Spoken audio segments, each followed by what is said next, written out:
we know things are going to change. We know we are all here. We're all here. So before I say that, let me just say that when the first people came into Arizona, the new territory that they were developing, when they were coming in Apache, there was really no word except that you were my relative. Nikia there, Sinsin. I think those are your relatives. So they were greeted that they were relatives of ours. But we didn't know that they were there for the minerals. We didn't know that they were there for another reason. We looked at them as relatives. But in return, we weren't looked at as relatives. We're looked at, I guess, like a different species. One of the words that they would say was like, how come us? What did we do wrong? What did we do wrong to these people? Why are we suffering? So meaning that in their indigenous homelands where our people are normally from, were exiled into concentration camps, and which is now today called the reservations. But we were put there as prisoners of war, and then in the meantime told never to leave, and you raise your family in there. And so they isolated us from the rest of the world, meaning the rest of the country. And so in this, the people in the early 1900s were saying, what did we do? Why us? Why are we punished? And every elder you could see them drifting away, because what was really sad is a lot of these were born at that time, either a child being marched in with their grandparents or their parents, or either some were, the people were pregnant, and the babies were born, our elders were born as prisoners of war, and I come after, from a mother who was a prisoner of war. So all of that, they still sit there and they say, how come? Why this? What did we do wrong? Why are we punished in this way? But they're praying, and speaking out loudly, but they're praying. So I always remember, my mother, one early morning, the door opened, she's looking into the mountains, and then I remember her jumping up and turning around and seeing me, and I was like, I don't know, about 16, 17 years old. I'm 60 now, but when I was 16, she calls me over and tells me to sit down, I want to tell you something. And then she says to me, son, in English, she says, son, I figured this out. She goes, I figured this out. And she was so happy. Even when she told me she was so happy. She says, I figured this out. She goes, that means there's going to be a lot of work for you. And I'm like, okay, here I am, 16 years old. She's telling me I'm going to have a lot of work on something. And then she says to me, she says, in the other side of the world, from what I know, she goes, it must have been really ugly what was happening to those people. She goes, they have a book called the Bible, and you see that, you hear them talk about it and stuff. She goes, it talks about a lot of ugly stuff that happened. And even in this TV, she says, they show, and she's talking about those Roman movies, and she said, even in here, they show these things. She goes, what it tells me is that ugliness started on that side, for what they were doing to their own people, and then what they did to other people. What they did to them. She goes, so now they're here, and they're doing that to us. They're doing the same thing to us.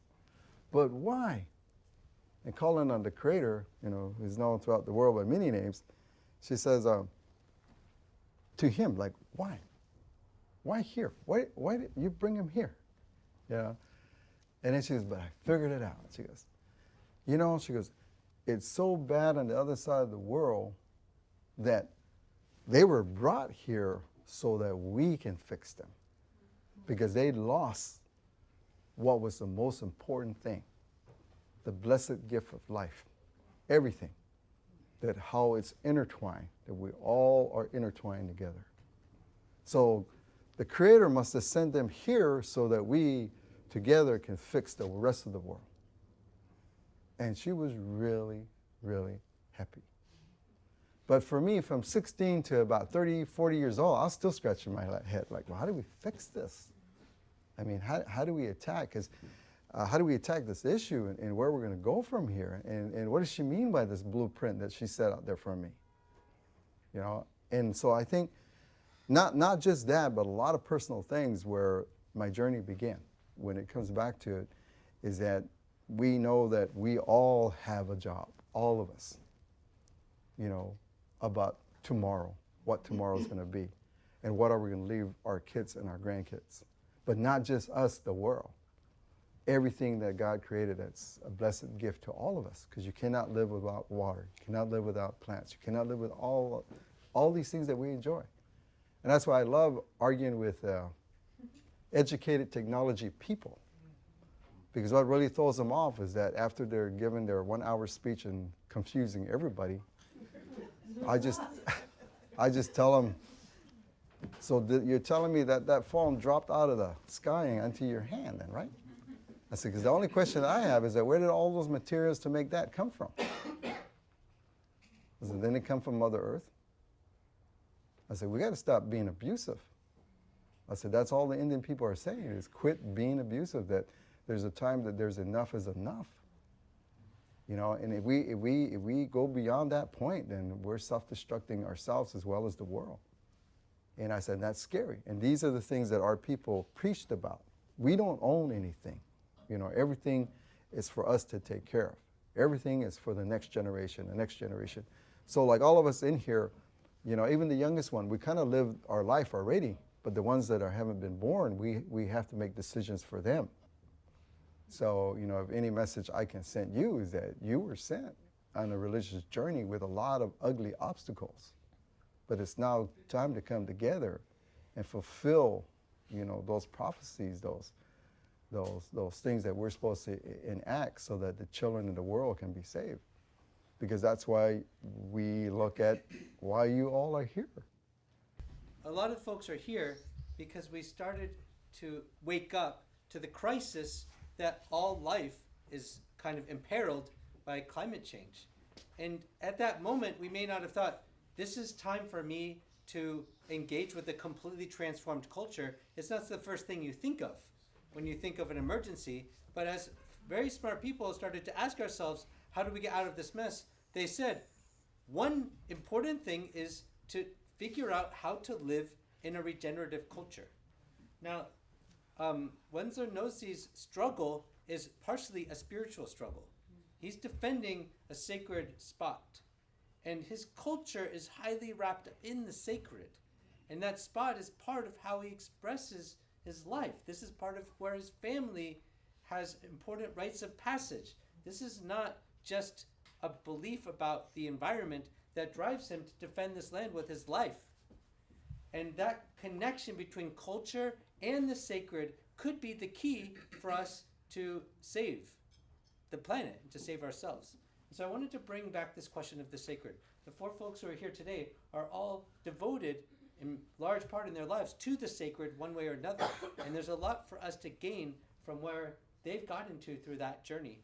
And I'm hoping Wendsler can kick us off on that question about culture and the sacred and regenerative culture.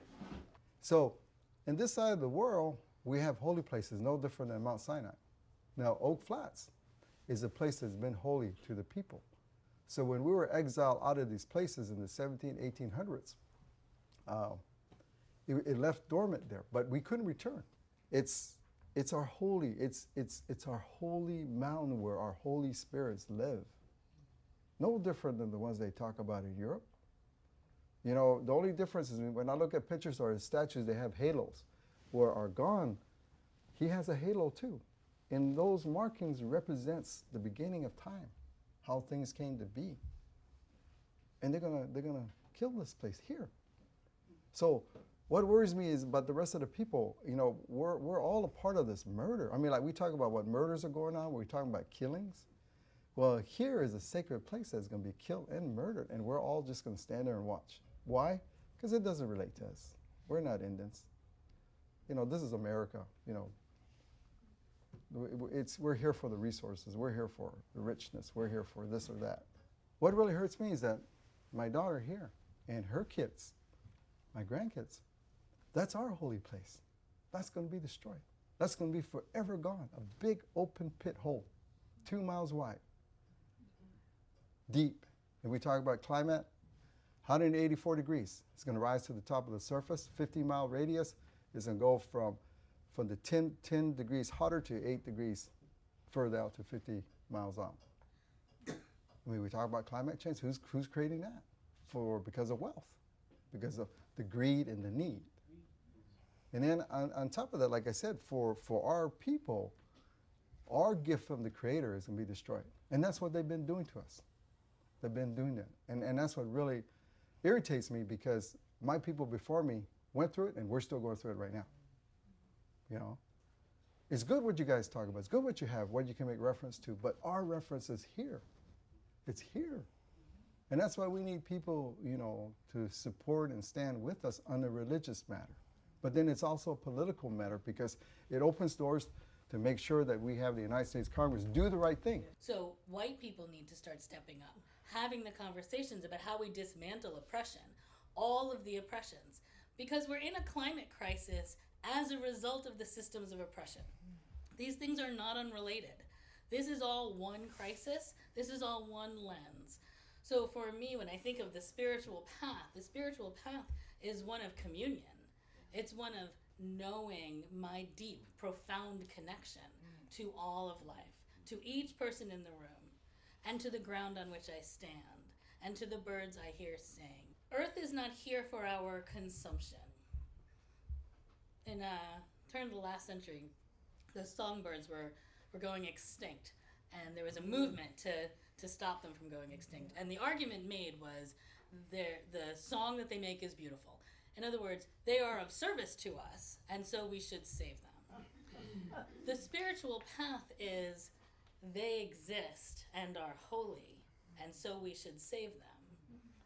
That we enter into all of our relationships with each other and with the planet, knowing the sacred is real and present, and being willing to be open and present to it in return. They can feel it. If you believe in the Creator, you believe in everything that He's done for all of us in the world itself, the earth, the mother, you know? And I think what happens in city life, this is what my mother was always worried. She says, when your kids grow up, make sure they come home. Make sure they come home. You know?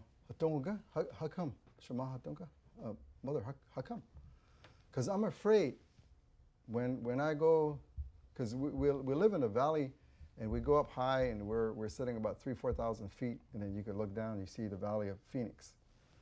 And then in Apache, the way she described it is that she goes, that's all death over there. And so she has me look at the city of Phoenix. That's all death. And she's in this train of mind. She says, over here, hey, she goes, this is all life, from the smallest insect to the biggest animal. The water running, hey, you could drink it, you could eat. All this is life. Well, I'm worried about my grandkids as things go forward, because when you go to the city, it's all dead. She says, those things that make those buildings were trees. They were killed, they were cut. Those things that they call cement, it was a family somewhere. They scooped it up and took it and put it over there. You know, they got water. They learned how to frame those waters. And she goes, so she said, it's like a big carcass. And it's like if we live in those carcass, you know, it's dead. She said, what I'm scared about is those people, the volume is going off because they don't hear life anymore. That's why it's so important that they need to go back out to what God created the world to be, because then that's when they're going to see life. And then they're going to see they're a part of it. But if they're afraid of it and only stay in the city, it's trained them to be afraid of what life is versus what is death. So I'm always worried about my kids, my grandkids. So make sure that if they go to the city, make sure they come back. Because this is life. This is what was created for all of us, not that one. And that what she was explaining was capitalism, corporations. It's what has been going on in this country. The only difference is that us Apaches stood up, us Apaches took the fight, and we're exposing Congress. We're exposing the ugliness of this country. But that's where we need all of you. You know, that's where every politician I talk to in Congress has told me, Mr. Nosie, that's an Arizona issue. I said, whoa, wait a minute, this is federal land. Yeah, but it's your issue, not ours. As long as my constituents do not complain then I'm not going to worry about Arizona. I said, so you mean it doesn't matter when you're elected to run this country and to know all federal things that go on, whether it be federal agencies, federal land, so forth? You mean you're telling me that because it's an Arizona issue, it's not the state of New York's issue? No. Well, as long as my constituents don't say nothing, then we're fine. So as long as, and that's what I'm saying, we live on reservations. You guys live in states, and your states are like reservations because you only believe your issue is a New York issue. I mean, they got you trained too, if you believe that. So when you look at, and what we say is so important, is that you have to put a face to what we're dealing with. It's not just the political world. We have to really go deep to understand what we're facing together to help guide each other through. And right now, this is the time. This is the time for our people, all of you, you know. I don't see any other time. We're going to have to wait another 20, 30 years if we don't stand up now. All right.